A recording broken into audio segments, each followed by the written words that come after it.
Today, new reporting has revealed a troubling development inside the Pentagon.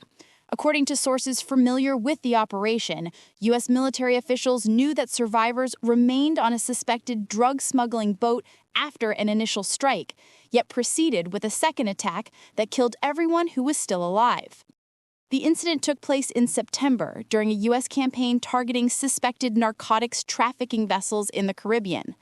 After the first strike, military personnel reportedly assessed that several individuals on the damaged boat had survived. Despite that knowledge, a follow-on strike was ordered hours later, sinking the vessel and resulting in 11 deaths.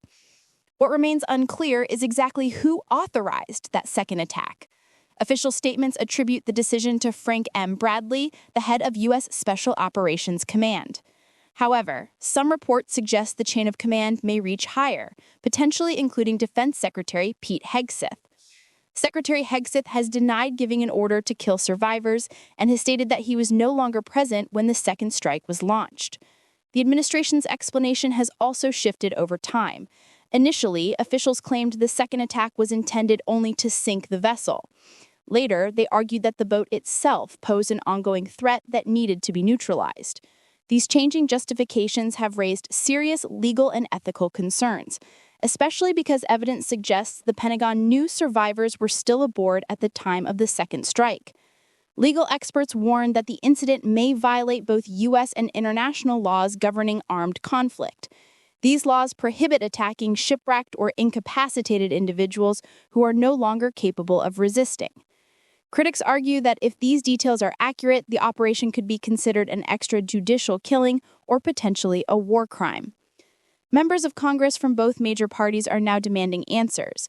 The broader campaign against suspected drug smuggling boats has already resulted in more than 20 strikes and at least 80 fatalities since early September.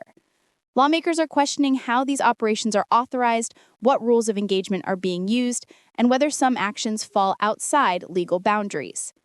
Inside the Pentagon, officials continued to defend the mission. They argue that the targeted vessel was linked to narco-trafficking networks and represented a legitimate threat. They also point to a classified memo that reportedly authorizes the use of lethal force against certain unflagged vessels believed to be tied to narco-terrorism.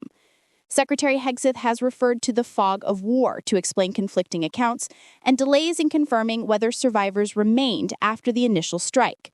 But as public scrutiny increases, so does pressure for full transparency, including the release of legal justifications, targeting criteria, and post-strike assessments.